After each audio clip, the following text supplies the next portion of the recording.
زلف دیکھی ہے کہ نظروں نے گھٹا دیکھی ہے، زلف دیکھی ہے کہ نظروں نے گھٹا دیکھی ہے، لٹ گیا جس نے محمد کی ادا دیکھی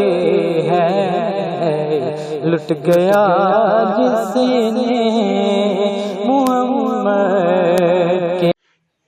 اعوذ باللہ من الشیطان الرجیم، بسم اللہ الرحمن الرحیم۔ السلام علیکم ورحمۃ اللہ وبرکاتہ۔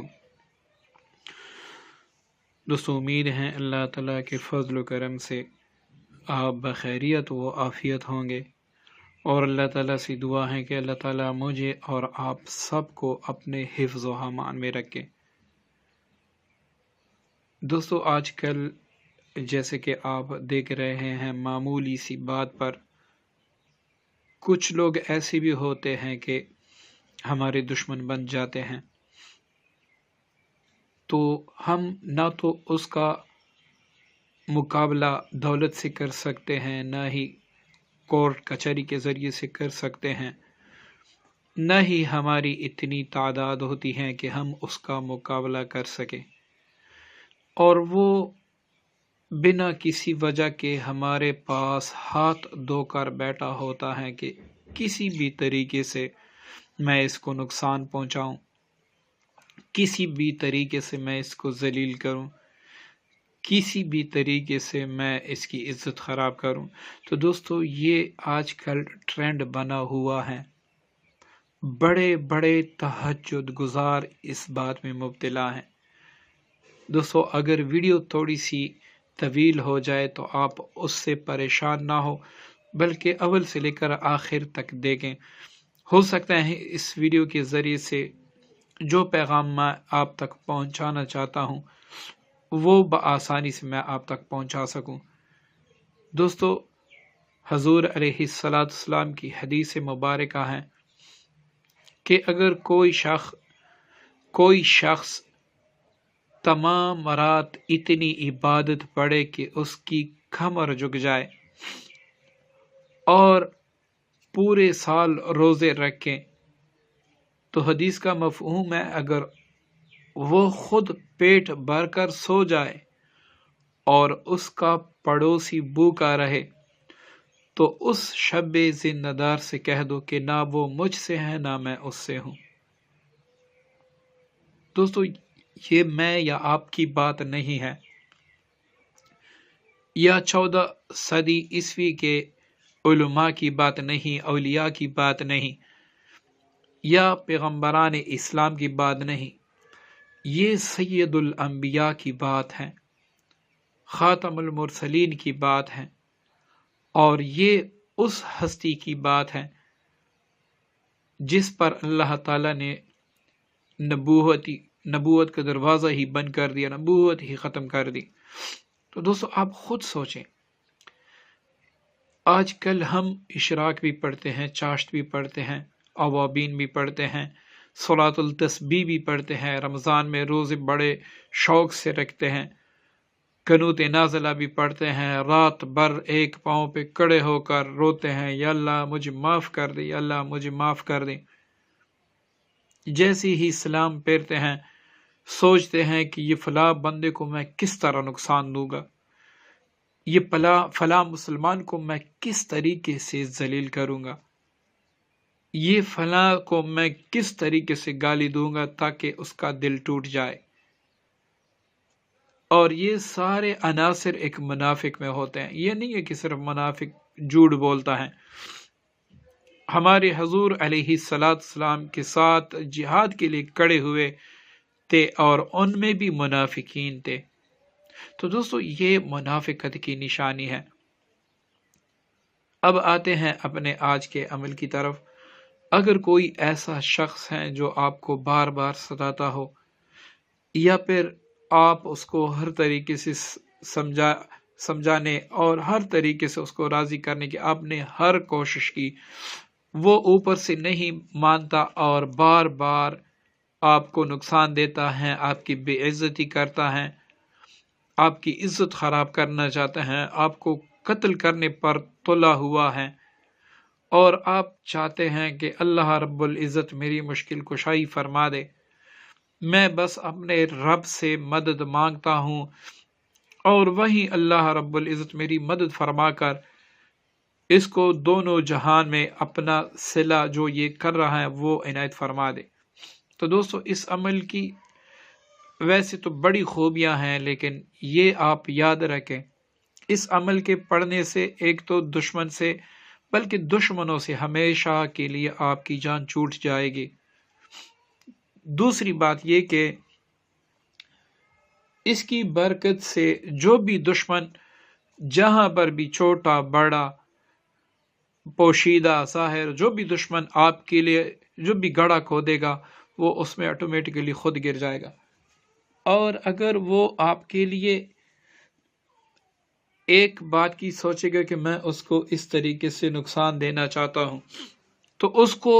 50 طریقوں سے نقصان ملے گا، یہاں تک کہ وہ نقصانات سے اور مختلف امراض سے اور مصیبتوں سے خود کو نہیں چھڑا سکے گا۔ یہ اس وقت جب وہ دشمن جس کو آپ ہر طریقے سے سمجھا چکے ہیں لیکن وہ پھر بھی نہیں مان رہا، یہ اس دشمن کے لیے ہے۔ اگر کوئی خواہ آپ کو نقصان تو نہیں دیتا لیکن آپ کا دشمن ہے تو وہ دشمنی سے باز آ جائے گا، نہیں تو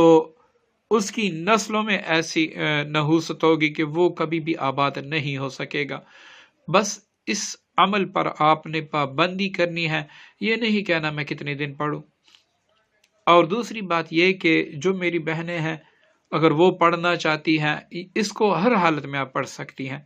لیکن اس کو بنیت دعا پڑھیں گے، بنیت تلاوت نہیں پڑھیں گے، تو ہر حالت میں آپ پڑھ سکتی ہیں۔ اب دوستو اس کا مکمل طریقہ میں آپ کو بتا دوں۔ سب سے پہلے قرآن پاک کی ایک آیت مبارکہ اور اللہ رب العزت کا ایک ایسا اسم اعظم جو ہر مصیبت کے لیے موجب ہیں لیکن دشمن کے لیے یہ سب سے تیر بہدف ہیں، اور یہ ہے حسبنا اللہ ونعم الوکیل۔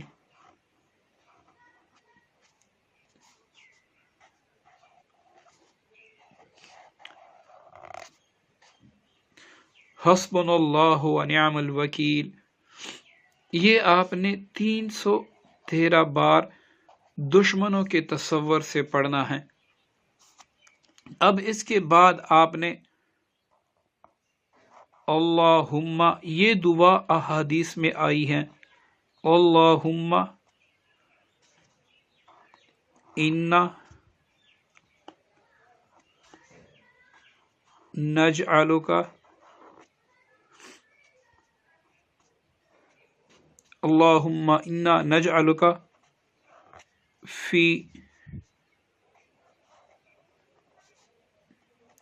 نحورہم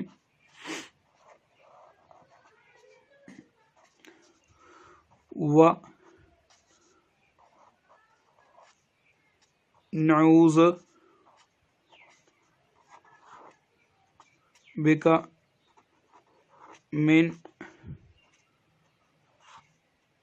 شرورہم۔ ٹھیک ہے دوستو، یہ آپ نے پڑھنا ہے 101 بار، اور یہ یاد رکھیں نہ اس سے پہلے آپ نے بسم اللہ الرحمن الرحیم پڑھنا ہے، نہ اس کو شروع کرتے وقت آپ نے بسم اللہ الرحمن الرحیم پڑھنا ہے، نہ ہی آپ نے اس کے اول آخر میں درود پاک پڑھنا ہے۔ ٹھیک ہے دوستو، اب اس کے بعد 41 بار الم تر کیف سورۃ الفیل پڑھ لیں۔ ٹھیک ہے دوستو، یہ آپ کا عمل ہوا۔ اب اس کا وقت میں بتا دوں، یہ آپ کسی بھی دن سے شروع کر سکتے ہیں، اس کے لیے چاند مہینے کا کوئی وہ نہیں ہے، لیکن اس کا ایک طریقہ ہے، اس کا ایک وقت ہے، وہ میں آپ کو بتاتا ہوں۔ آپ نے عشاء کی نماز کی 4 فرائض پڑھ کر اور 2 سنتیں پڑھ کر وطر پڑھنے سے پہلے یہ آپ نے پڑھنا ہوگا، یہ سارا عمل آپ نے کرنا ہوگا۔ بہتر یہ ہے کہ آپ ایسے کمرے میں پڑھیں جہاں پر آپ اکیلے ہوں۔ اگر بالفرض وہاں پر آپ کے پاس کمرہ نہیں ہے ایسا کہ جہاں پر آپ علیحدہ پڑھ سکتے ہیں، تو آپ نے یہ کرنا ہے کہ اس کو آپ نے باتصور پڑھنا ہے، دشمنوں کے تصور سے۔ اگر آپ کے دشمن کروڑوں ہیں تو ان کا تصور رکھنا کہ سارے میرے سامنے کھڑے ہیں اور ساروں کے ہاتھ میں ہتھیار ہیں اور وہ مجھے قتل کرنا چاہتے ہیں، بدنام کرنا چاہتے ہیں، اور اسی بیچارگی بے کسی کے حالت میں اپنے رب کو پکار رہا ہوں، حسبنا اللہ و نعم الوکیل، حسبنا اللہ و نعم الوکیل۔ بس آپ نے یہ نہیں دیکھنا کہ میں نے صرف پڑھائی کی تعداد پوری کرنی ہے، حسبنا اللہ و نعم الوکیل، آپ لگ جائیں اور 5 منٹ میں آپ اس کو بھائی جان پورا کر لیں، تو یہ نہیں کرنا۔ آپ اپنے مدد کے لیے شاہوں کے شاہ کو پکار رہے ہیں اور اس رب کو پکار رہے ہیں جو بڑا جلال اور عزت والا ہے، تو آپ نے عاجزی سے پکارنا ہے، حسبنا اللہ و نعم الوکیل۔ یہ پڑھ لینے کے بعد فوراً اللہم انا نجعلک فی نحورہم ونعوذ بک من شرورہم، یہ پڑھنا ہے۔ اس کے بعد سورہ فیل بغیر بسم اللہ الرحمن الرحیم کے پڑھنا ہے 41 بار، تو یہ آپ کا عمل ہو جائے گا۔ اچھا، عمل کے دوران آپ نے سر پہ کچھ نہیں رکھنا۔ اگر بہنیں کرنا چاہتی ہیں تو وہ دوپٹہ اپنے سر پہ رکھ سکتی ہیں، لیکن کالا، مطلب اگر کوئی بہن کرنا چاہتی ہیں تو اس نے اس عمل کے دوران کالا دوپٹہ اپنے سر پہ رکھنا ہوگا۔ باقی مرد حضرات اس کو ننگے سر کریں گے۔ تیسری بات یہ کہ آپ نے اس عمل کو جائے نماز پر نہیں کرنا ہوگا، یا تو آپ نیچے سرخ کپڑا بچھا دیں یا پھر کالا کپڑا بچھا دیں، یا پھر اگر زمین پاک ہیں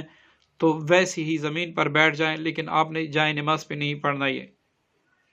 تیسری بات یہ کہ آپ نے اپنا منہ مشرق کی طرف رکھنا ہے، ٹھیک ہے نا دوستو، یہ باتیں یاد رکھیں، آپ نے اپنا منہ مشرق کی طرف رکھ کے پڑھنا ہے۔ اور یہ کتنے دن پڑھنا ہے نماز کی؟ آپ بس صرف یہ کریں کہ آپ عشاء کی جیسے ہی نماز پڑھ لے، بہنیں جیسے آذان ہو اس کے بعد نماز پڑھ لے، یا پھر آپ کو کبھی 10 بجے کبھی 9 بجے کبھی کتنی بھی وقت آپ کو نماز کے لیے وقت مل جائے، شرط یہ ہے کہ وطر ابھی آپ نے نہیں پڑھنے، پہلے یہ عمل کرنا ہے، ٹھیک ہے دوستو۔ اور یہ کب تک کرنا ہے؟ اس وقت تک کریں جب تک آپ کا دشمن ایسی حالت تک نہ پہنچ جائے کہ آپ کا دل اس پہ ٹھنڈا ہو جائے کہ واقعی اس نے میرا برا چاہا، اس نے ہر انسان کا برا چاہا، اللہ نے اس کو سزا دی، بس وہ آ کے اس نے مجھ سے معافی مانگ لی یا پھر اپنے کیے پہ شرمندہ ہے، تو اس وقت جاری رکھے۔ دوستو میں پھر بھی کہہ دیتا ہوں کہ تھوڑی سی اناپ شناپ میں یا ایسے جو آپ کے ساتھ برا بھی نہیں کرتے، بس تھوڑی سی باتیں ہوئی، اس میں تو میں آپ یہ وظیفہ کرنے بیٹھ گئے، تو یہ ساری چیزیں جو ہیں جلالی ہیں، اس سے آپ نہیں بچ سکیں گے، کیونکہ آپ اللہ تعالیٰ کے کلام اور احادیث مبارکہ سے ثابت دعا سے وہ کام لے رہے ہیں جو ناجائز ہیں، تو اس کا اسی نہیں آپ ہی کو نقصان ہوگا۔ دوستو میرے صحت کے لیے ضرور دعا کیجیے گا، اس وقت مجھے آپ کی بھی دعاؤں کی ضرورت ہے، اور دعا میں بھی یاد رکھیے گا۔ السلام علیکم ورحمۃ اللہ وبرکاتہ۔